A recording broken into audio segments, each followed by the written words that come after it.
Estamos de volta, segundo bloco do Antenados na Geral, estamos falando sobre namoro. No primeiro bloco e ainda nesse segundo bloco estamos abordando um pouco sobre o comportamento, né, da faixa etária, de quando se inicia a questão de um namoro. Hoje é muito cedo, porém o casamento ele vem tempos depois. Isso é uma questão, uma questão da sociedade. E de uma forma ou de outra, a igreja, jovens de igreja, pessoas que estão na igreja, como fazem parte da sociedade, refletem esse mesmo cenário. Você não vê uma diferença na igreja. Na igreja hoje o pessoal está começando a namorar mais cedo, casando mais tarde, talvez uma coisa normal, porém me assusta às vezes um pouco isso, porque você passa de fato, quando eu falo de iniciar cedo essa questão do relacionamento, é até relacionamento sexual. E aí, antes do casamento, eu estava vendo algumas pesquisas, mas como eu não vi fonte, eu fico com medo de citá-las e tudo mais. Mas, em média, segundo eles, um brasileiro hoje tem 3 a 4 relacionamentos sexuais antes de encontrar a pessoa com a qual ele casa. Então, o pessoal está rodando aí mesmo. E isso, de alguma forma, aquilo que a gente falou, leva isso para o casamento, outras experiências, e um divórcio começa no namoro. Por incrível que pareça, e a gente vai começar a ver mais índices maiores ainda, tanto dentro da igreja como fora da igreja, de pessoas divorciando. E eu acredito mesmo, gente, que a nossa geração, essa geração, ela não está precisando de informação. Informação, essa geração tem num clique. Google, o que você precisa saber? Essa geração está precisando de referências. Está precisando de falta de informação. Informação até demais para eles, né? Então, assim, o que está faltando nessa geração é referência. Referência paterna, referência de um casamento estabilizado e fundamentado na Bíblia, né? A gente está falando, eu vou falar da nossa classe agora de cristãos, de evangélicos, e é verdade, até dentro de um lar evangélico está faltando essa referência, que essa criança de 4 anos, de 3 anos está precisando. Então, informação é ótima, é maravilhoso, mas elas têm num clique do Google. A gente está precisando, na verdade, de pais que deem referência a essa criança. Onde estão esses pais? Qual é o papel da igreja? Vamos lá, vamos voltar para isso, autoridade. Eu vou falar de autoridade de pai, de mãe, como referência e exemplo, e às vezes também até de igreja.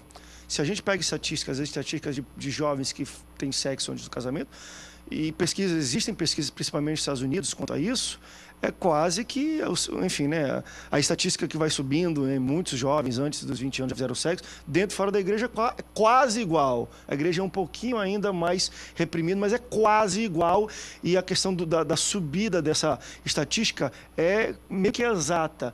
A igreja parece que não está conseguindo ser referência. Quando eu falo igreja, a instituição não consegue mais ser referência. Por quê? Deixa eu falar uma coisa, André. Eu vou começar com as crianças. Meu filho não vê TV. Meu filho tem 3 anos de idade. Ele é uma das pessoas, ele é a criança mais pura da escolinha dele, a ponto dele ser motivo de zoação. Porque ele não sabe de nada do que os amiguinhos de 3, 4 anos estão falando. Meu filho tem TV lá em casa, mas ele vê DVDs que a gente coloca, ou através do Netflix, a gente escolhe a programação dele. A nossa casa, ela é programada para isso. Festas seculares da escola, ele não vai. Ele não vai em Halloween, ele não vai em Páscoa com coelhinho. Aí você fala, você está criando o seu filho numa redoma de vidro e ele vai encontrar o mundo lá fora, vai levar um choque, vai se desviar. Eu vou dizer, não. Não vai. Porque até os 3 anos de idade, a criança ela assimila absolutamente tudo sem filtro. Enquanto ela assimila absolutamente tudo sem filtro, eu tenho que ser o filtro dela. A partir do momento que ela conseguir discernir o bem do mal, ela pode ser inserida aos poucos num contexto que ela pode dizer sim ou não. Eu fui criado num colégio interno de padres, não de padres, de pastores.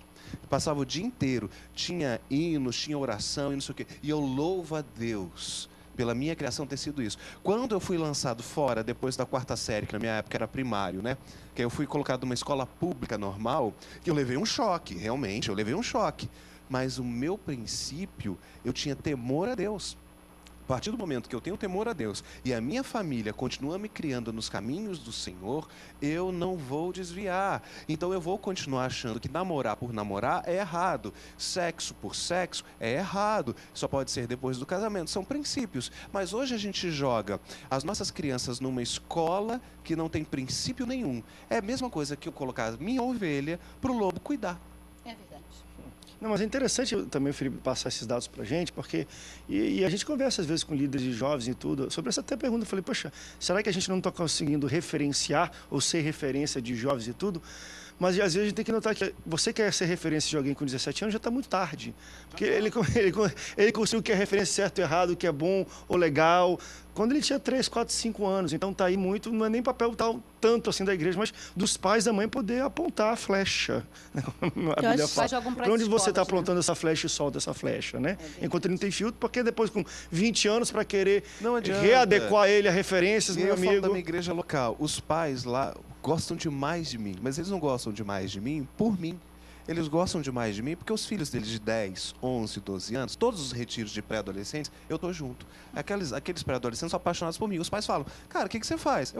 Eu falo a verdade e digo que não pode, ué. Você vai se contaminar por quê? Porque tá todo mundo se contaminando? Você vai fazer por quê? Porque tá todo mundo tá fazendo? Então você não tem personalidade. Você não tem nada na sua cabeça. A Maria vai com as outras. Aí eles levam um susto, tomam uma postura, aí os pais falam, pô, gostei. Então por que você nunca disse isso pro seu filho? Eu acho que tem medo, né, de falar, porque está todo mundo dizendo que não tem problema.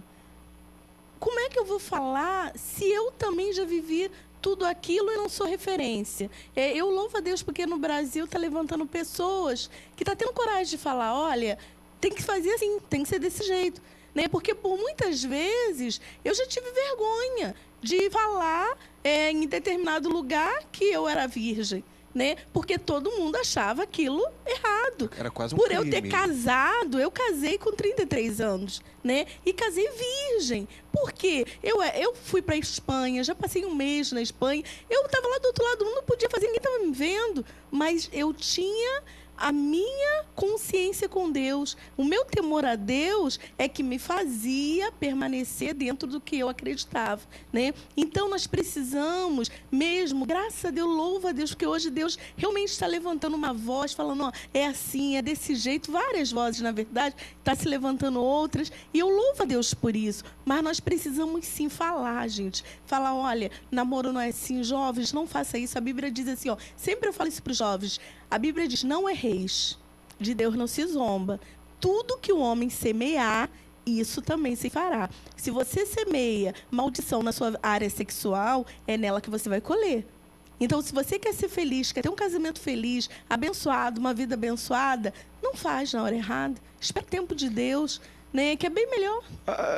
Talvez também, às vezes, por ser pai agora, e a gente começa a pensar no futuro de filho e tudo mais, e, de fato, é um conflito para um pai, às vezes, entender de corrigir o filho para que ele seja certo e, às vezes, não aceito dentro de um círculozinho de amizade. Porque nenhum pai quer ver um filho sendo o excluído e zoado.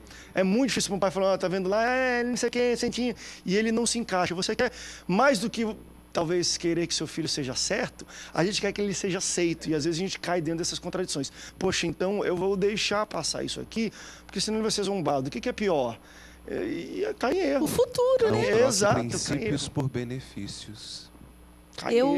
Como eu falei, eu também. Eu corto minhas filhas até quando quer ver televisão todo do lado. Aí quando parece coisa, tá vendo? Aí eu falo para elas, tá certo isso? Ele fez certo? Aí elas pensam, não... Tá vendo? Né? Então, agora já tem 4 também. O máximo que eu pude não deixar chegar na televisão, eu fiz. E acho que vai mais além, professora. Agora tá uma luta já. Não mas vai até mais além, porque querendo ou não, é aquilo. Ele vai absorvendo tudo, o filho absorve tudo, vai pegando tudo. Completamente. Quando um pai tem um filho, querendo ou não, e eu estou passando por esse processo, converso muito com minha esposa, não é eu regrar o meu filho. Eu tenho que mudar as minhas atitudes para que ele veja a regra em mim. Então, o que adianta eu estou aqui vendo um filme e se meu filho entra, não, tu não pode ver esse filme, desliga a televisão lá que só eu... Calma aí, meu pai pode, eu não posso. Criança não aceita isso, criança quer se espelhar em pai. Então, assim, a gente passa por um processo nosso mesmo de, poxa, eu vou ter que refiltrar a minha vida, ver o que eu não posso, porque agora eu tenho um filho, e ele olha para mim. Não adianta, faço o que eu digo, mas não faço o que eu faço. Isso não cola para criançada, não. Meu filho ama cenoura, beterraba, tomate e alface. Vocês se puder, ele come todo dia. Porque lá em casa nós comemos todo dia. Entendeu? Então não adianta eu querer, come isso, come aquilo. Modelo. Que estava falando. E isso, por isso, às vezes, é tão difícil para os pais hoje, porque eles pensam que é mandar e regra, e não é modelo. Então, você tem que ser o tipo de filho que você quer criar. E aí, se você quer um filho amável, um filho que respeita, comece amável. Isso que é difícil. Você tem que ser o filho que você quer criar. Isso para um pai, eu estava lendo algumas literaturas sobre isso, do profissional. Como que a criança está por fora. Então, profissional. Mas, deixa eu levantar já uma questão agora mesmo propriamente do namoro em si, não tanto para casamento ou com sexo. Uma pessoa está perguntando, é muito interessante a pergunta dele, foi o seguinte: por que, André, evangélicos enxergam uma barreira muito grande entre o namoro de um evangélico com uma pessoa de outra religião? Nenhuma religião tem esse tipo de entendimento. Eu sou católico e pra gente isso nunca foi falado. Não pode namorar com um evangélico. Pra gente é tudo normal. Isso é preconceito? Porque só os evangélicos são assim, no sentido de são ensinados a um evangélico tem que namorar um outro evangélico. Antes da gente responder, o Osório aqui do Rio está na linha. Tudo bem, Osório? Alô? Opa, alô? Tudo bem, querido? Tudo bem. É o seguinte, hoje em dia, eles acham que a modernidade, um adolescente, uma moça, namora um rapaz hoje, semana que vem, já está dormindo com esse rapaz, entendeu? E uma pessoa que conscientiza, uns pais que conscientizam, são professores de EBD, e como é que eles podem ensinar os adolescentes, a moça, o namoro cristão, se os próprios filhos deles já dormem com os pais, já com os namorados dentro de casa? Tá certo, Osório, muito obrigado. Olha, não sei se é um caso real e o Osório quer algum tipo de resposta. Deixa eu só separar as perguntas dele para a gente poder primeiro falar. Primeiro, ele está falando um pouco sobre a atitude de menina que começa a namorar e já se entrega. Isso parece ser uma coisa até que normal no dia de hoje, né? Porque o namorado chega, poxa, se você me ama mesmo e está naquela paixão platônica de início de namoro, você se entrega, enfim, o homem se entrega a menina se entrega ao homem. Só que ele foi olhando, ele falou, André, isso parece ser me parece que, pelo que está falando, ser um caso que acontece com filhos de professores da EBD, na igreja, e eles dormem juntos na casa dessas pessoas. Porque, assim, se eu fosse falar, por exemplo, o pai não pode responder, embora ele tenha que ensinar, ele tem que ser exemplo, mas não é totalmente só culpa do pai se a moça tem um tipo de conduta. Então, eu não posso desqualificar o pai em ser professor de EBD se a filha tem esse tipo de conduta. Porém, conforme ele falou no final, mas estou dormindo na casa dele, aí é reprovável. Aí é reprovável. Eu acho que a gente começa a entrar em situações que a gente está falando. Os pais têm que participar e, enfim. Nós vivemos uma época de carência muito grande, né? Não vide as sorveterias nos Estados Unidos, as mulheres se afogando no sorvete, e aqui no Brasil no brigadeiro, né? E eu falo que existe um ditado errado no mundo que diz que um amor se esquece com outro amor. Isso é mentira de Satanás, isso não acontece. Só que a carência ela está aumentando. E quanto mais a carência aumenta, mais essas pessoas procuram essa saciedade da carência em outras pessoas. Então, quando uma menina encontra um homem que ele fala assim, amor, eu te amo, ela quase diz, obrigado. Ela está dizendo, por favor, me ame. Então ela entrega completamente e ele faz dela um objeto. E isso é completamente inadmissível, não pode. Entendo que os pais, eles têm um certo nível de controle sobre os filhos, mas eles não gerenciam 100%, cada um é cada um, e a Bíblia diz que cada um prestará conta diante de si a Deus, mas dentro da minha casa não. Quer fazer errado, vai saber que eu sou absolutamente contra, vou orar para que Deus impeça, que aconteça alguma coisa. Aquelas orações bem de pai e de mãe mesmo, né? Bem, e tomara que não dê certo, tomara que seu vai sair para fazer sexo, tomara que seu namorado broche, entendeu? Vou mesmo, o motel pegue fogo. Não é oração de feitiçaria, não, é oração de proteção pelos da minha casa.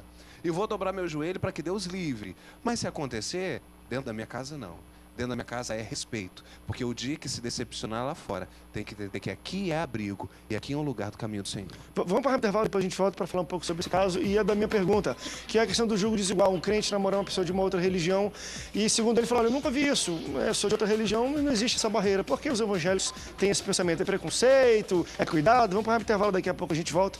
Não sai daí não, Moderados volta já já.